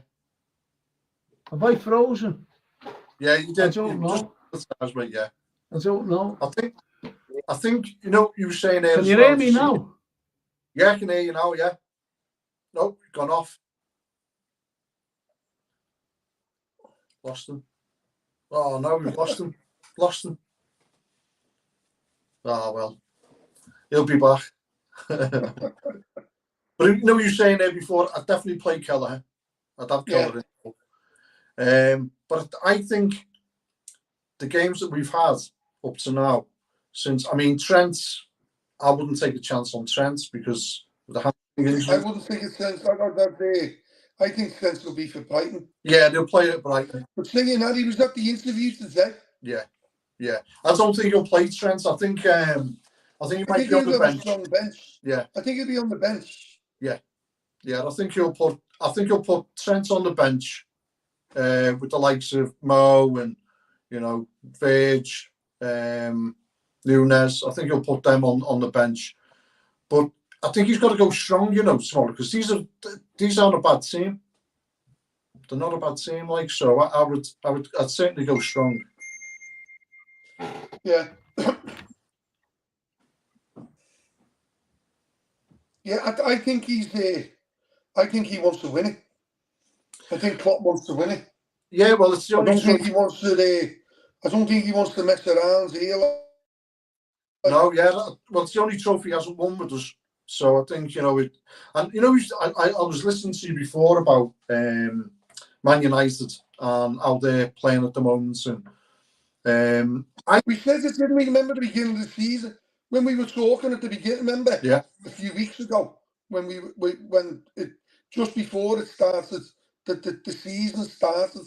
Yeah. And what we were talking about the transfers and all that, weren't we, and all that. Yeah. But then we were saying about, you know, United and that they've got it, like they've had an easy ride off the media. You know, the media's islands, really. And now that Ten Hag is getting found out, big style. Well, do you know what though? You know, if that had been Man United over the weekend with VAR, right, there'd have been a lot more sympathy towards. Oh, absolutely. And City, and Arsenal, and Newcastle, and Spurs. If that had been Spurs, because it's Liverpool, you know, that thing that absolute whopper Simon Jordan said, that quote, that's the mentality of people up and down this country who are jealous and resentful towards us. You know, that Simon Jordan, he's a pleb, you know. But honestly, if that had been Man United or Man City, especially at the weekend, and the same would have happened to them, there'd have been uproar. And I tell you, Gary Neville wouldn't be coming out with the same garbage. No, he wouldn't be. That he's been coming out with. No. I've been. I was listening to the football, the Sky Sports thing, and Stephen Warnock was on it, and he was great. He was great, you know, really good. He was really pushing against the narrative and all that. That McGallagher and all that. He was like, you know, he was throwing it on his toes, big style. And that's Sue's, the one from Witness or whatever. He's got like a bounce.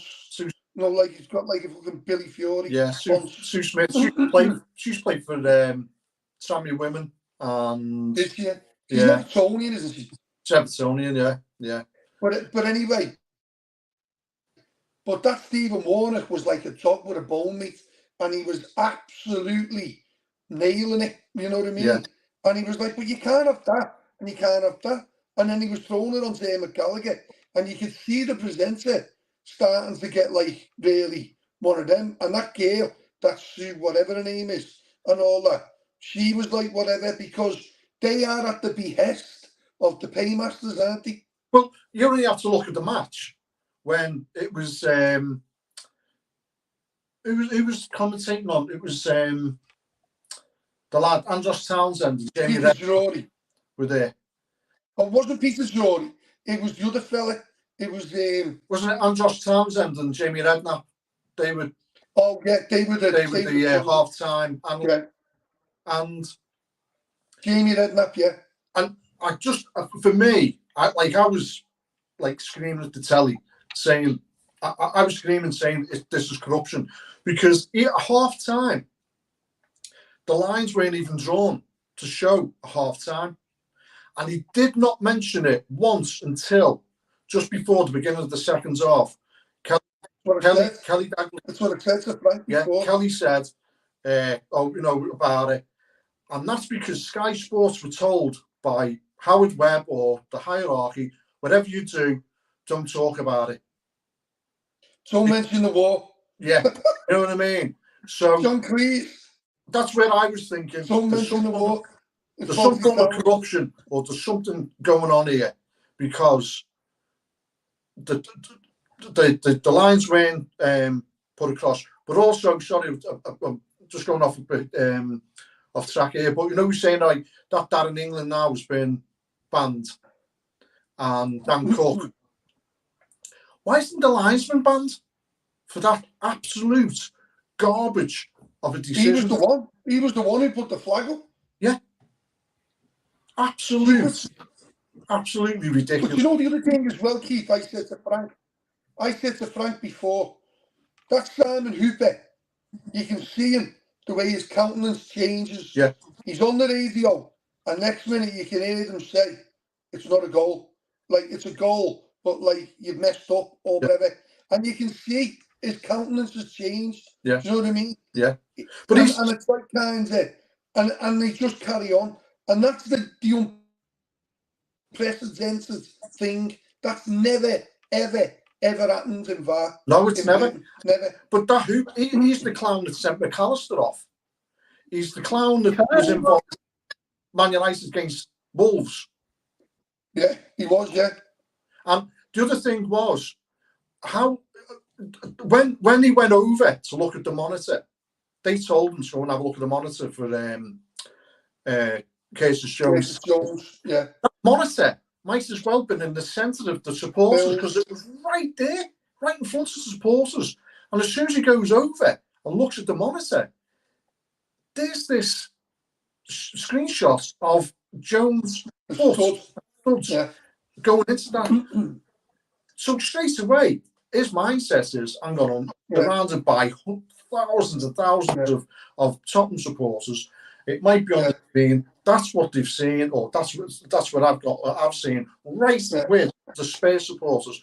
What else could he do? But it was, for me, for the appeal as well that went in. Surely, after everything that's gone on, and you can clearly see that Jones has hit the ball before the player. Yeah. Why wasn't that red overturned? Because I'm talking about Gary Neville, Carra, Jamie Redknapp, even Andros Townsend, who's an Evertonian, and then all of us all have said, unless you've played football, and maybe you don't understand in the speed of things, but he has not gone into injury him. He's clearly hit the ball first. Okay, he's followed through. He's rolled over the ball, hit him like that. But the red card still stands. And even Jota, he didn't even touch him twice. The Jota one was unbelievable. Absolutely unbelievable. Yeah. You can see him trip himself up. Yeah, on the first one, but if you see the second one, like if you actually look, at the second one, what I can't understand, why didn't Liverpool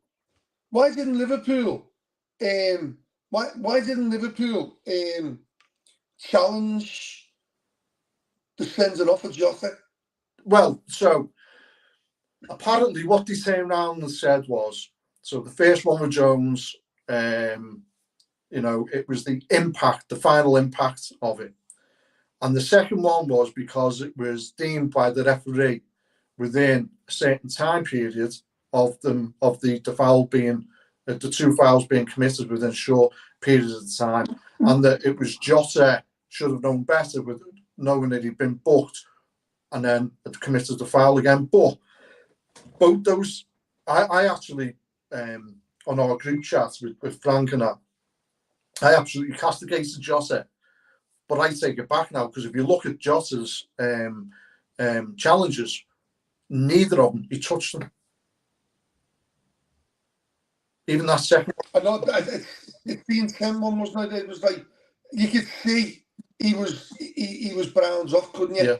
And that, like, and the way he went in, and that, like, and it was right before him, and it was. I think it was stupid, really. But it was late. I'll tell you what. Then but so for me, is he only missing one game? Jota? Yeah, he's missing one game. Two yellows. Yeah, one game. Yeah. So it's not a straight day.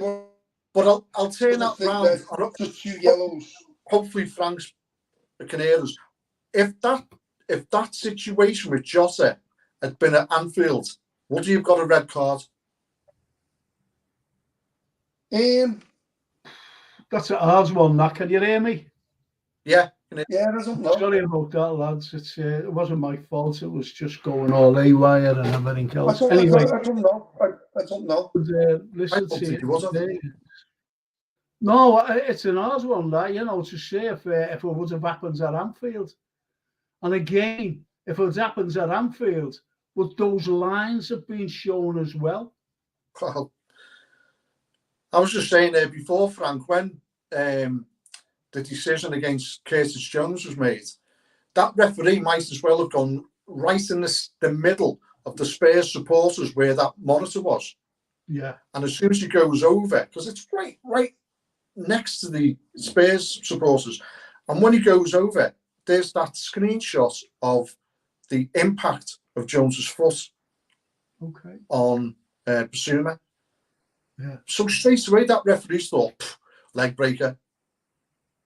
But why put the still up?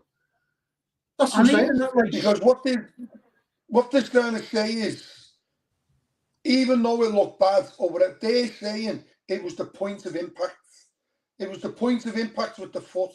But, as what you just said, Keith, it just shows you it studs it up, and like it's like kind of going into his shin. But it's not like that. His foot is rolled over the ball. His foot is rolled over the ball. His foot is rolled over. Yeah, that's right. If I can just give you a scenario there, let's say in the middle of January, it's wet, it's boggy and slippy. And Szoboszlai goes in for the ball against Fernandes. Yeah. Goes for the tackle, wins the ball, but because of the conditions, he slips. The ball goes away, he slips, and his foot makes contact. Because he slipped, it's made contact with Fernandes' knee. Would that be a sending off? In the old school, it wouldn't be, would it? But I think the way they are now, and I think we've got to mention, and not like Robert's old conspiracy theory or whatever, it just does seem as though the referees are coming down on us because McAllister had his red card overturned. It's not only that. I mentioned this. There just seems to be an emphasis where there is like a kind of a lot more like emphasis on Liverpool players getting booked for trivial stuff where other players are getting away with it. That Destiny one, that centre half, right, him and all that, the one with Jota and all that, he was like that. I'm saying to him to get a yellow card. Now, the week before, McAllister got booked for doing that. Yeah.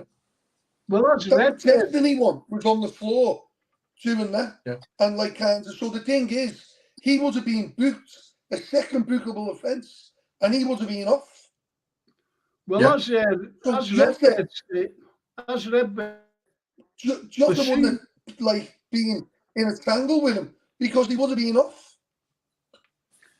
Well, as Redbird says, lads, Basuma's foot slid at the bottom of the ball, which made it roll, so hindered Curtis to be able to pull the ball back. And that's what he was doing. He was pulling the ball back, but it went up, and it went and it looked as though. That's right. And don't forget, this is what I can't get over. As soon as he went over to see the VAR thing, it was on a still. Yeah. He should have replayed it. They should have even that full belt. You know, not slow-mo or anything. Should have played it at that. He would have never been sent off. At normal time. Exactly. Normal time. Exactly. Yeah. As I meant to mention before about Tierney as well, when Klopp has a go at Tierney. Don't forget these fellas. They all look at the elbow. I don't know whether you mentioned it. In Robertson's face, the elbow. Remember? And Kane. Yeah. No, exactly. It was blatant, and nothing gets done. Yeah. And that season, Frank, when Kane should have been sent off. Yeah. We should have had a penalty. Yeah. And then VAR didn't send Tierney, They didn't send Tierney to the monitor for Kane's tackle, but they sent Robbo. It sent him over for VAR for Robbo, which we lost. We dropped 2 points, and we lost the league by a point that season. Yeah, right. Yeah. Because of Do Tierney. you remember the other one? I remember the game. I was at the game, and when we were winning 2-0 against Spurs, and that John Moss. Remember the days in Rotherham? Remember him? When he pulled like Kane down and all that, and like he went down like a sack of spud. Next minute, it was like kind of that John Moss went over and said, "Well, what do you reckon?" And he just come up and said, "Well, I don't think so." He said, "Because it's got to be reasonable doubt." And he goes, "Well, what do you reckon?" He goes, "Well, I'm just going to give a penalty." And it was 2-2, remember? Yeah. Honestly, it's...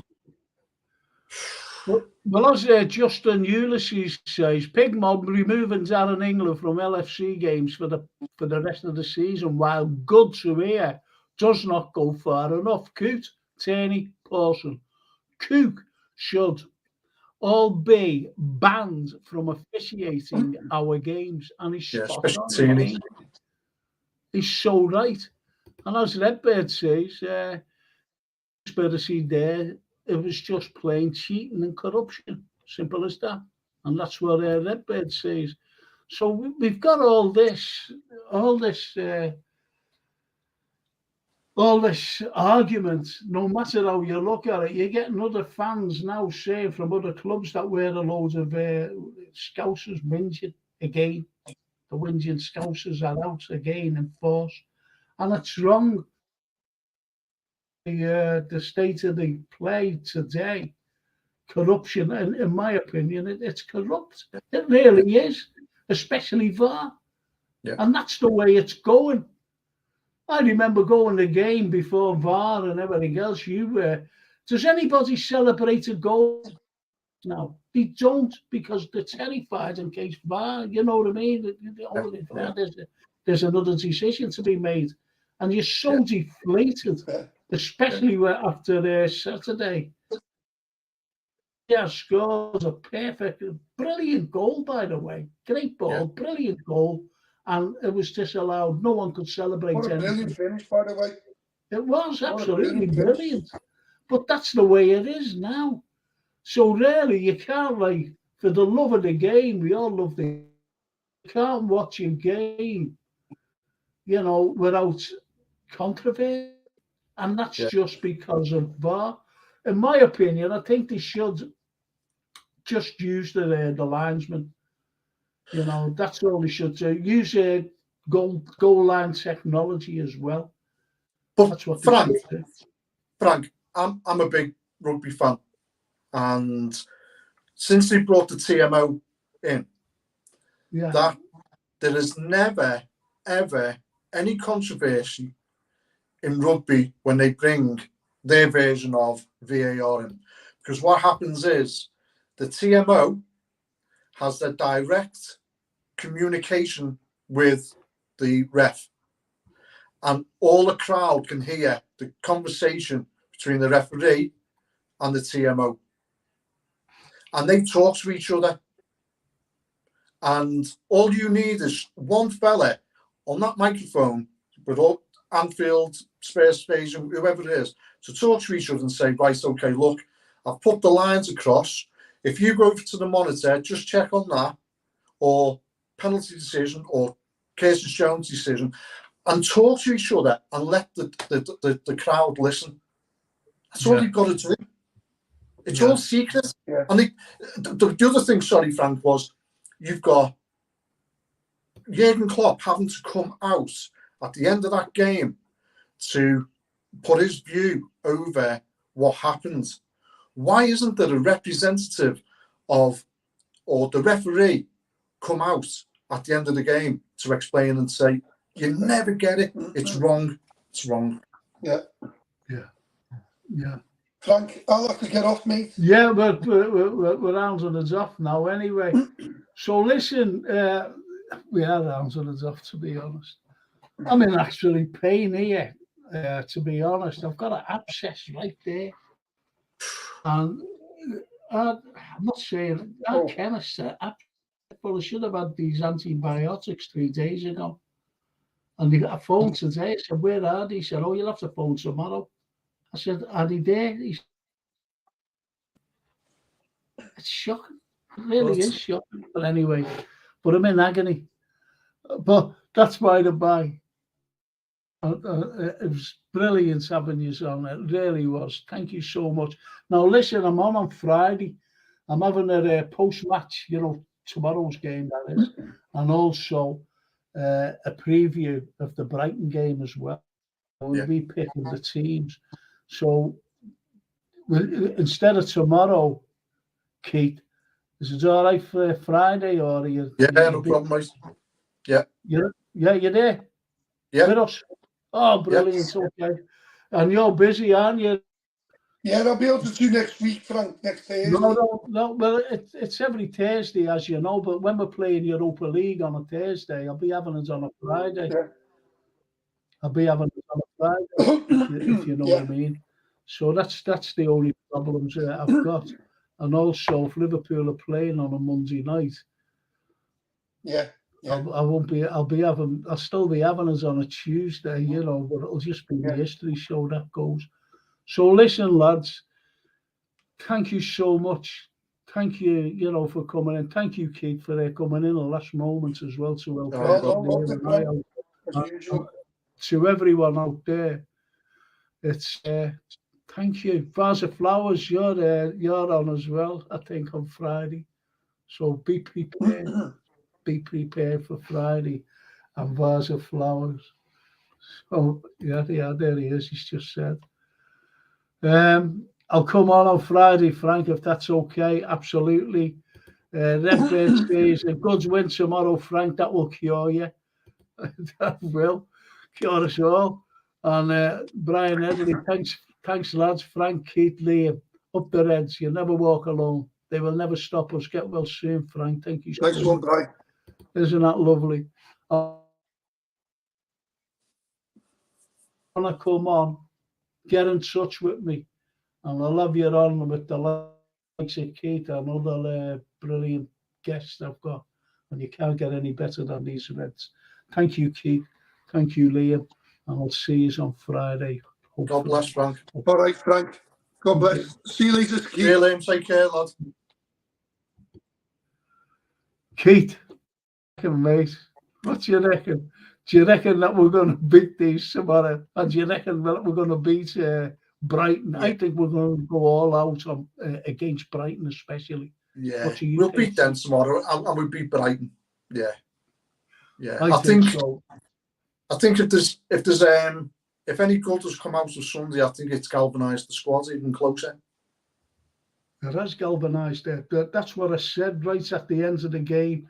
That's where, people, our fans especially, we're not stupid people. We've seen the passion. We've seen the passion in 9 men. They were determined not to get beat. We were determined not to lose. And unfortunately, the last few seconds, bang, our own goal. And this is what I'm saying. They didn't beat us from open play. No. And scoring a goal to beat us. They didn't. We beat ourselves on. Yeah. And that will galvanise, as you said, the terminology is brilliant. It'll galvanise us to go forward. I think we're going to have a brilliant season. Me too. And I think that. Sorry, go on. I was going to say, I just pray to God that it's not going to be the same scenario. That it comes down to a point or even 2 points. We're going to challenge City this season. I absolutely, honestly, tell you, we're going to.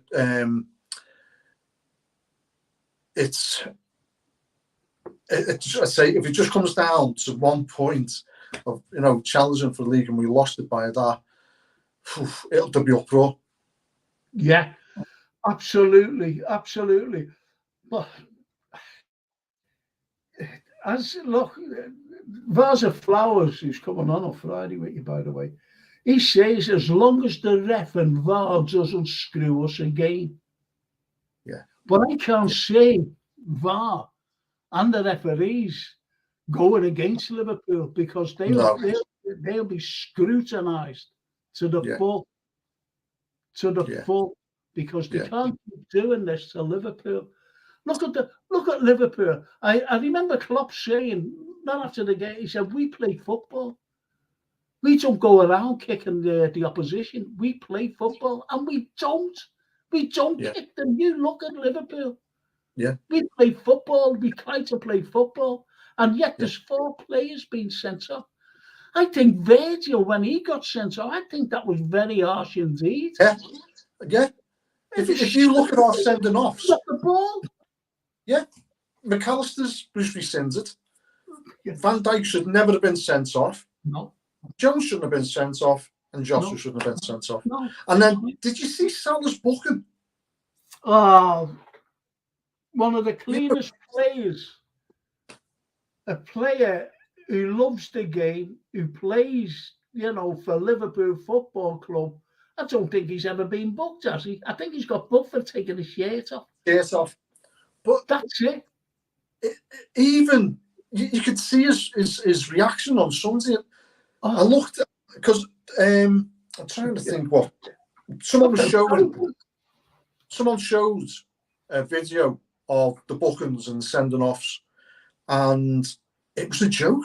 And again, if you look at, we say about conspiracy and everything else, if you look at that Hooper on Sunday, he's the same one again with McAllister, sending McAllister off, and the bookings that we had on in the Bournemouth game.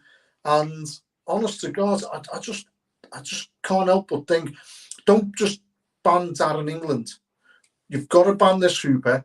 Or I tell you what, I wouldn't mind seeing is having him at the next match after, or maybe the derby. Let's have him in the derby at Anfield. Let's see how he gets on there then. Yeah. So anyway, the likes of the stands will be ready for the start of the derby game. So that'll be fun as well, which will be good. Yeah. But I can't understand our stands, the way it's ridiculous. Taking place now. Well, it's taking shape now, isn't it? So thankfully. Yeah, well, I know that book, but I only seen about 5 fellas working on the stand, putting these seats in the other day. And I went, what? They should be ants, if you know what I mean. Get it loads in, get it sorted, get it done. That's the way I look at it. And it should be like Boys from the Black stuff. Get them all in. Get yours in there. And do you know what? I was out with Sean Stars and Willie Miller, and I was talking to them, and this fella, I forget what pub we were in, and this fella came over, little muscly fella, one of these fellas who picks chairs up with his tongue and things like that, little muscly fella, came over to me and he went, "Hello." I said, "Oh, hello." And he grabbed hold of me like that. He went, "I love you. Are you bringing it back?" I said, "Bringing what back?"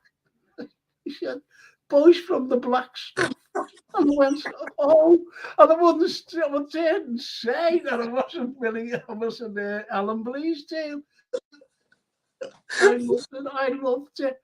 And Willie Miller was looking at me and he was like that.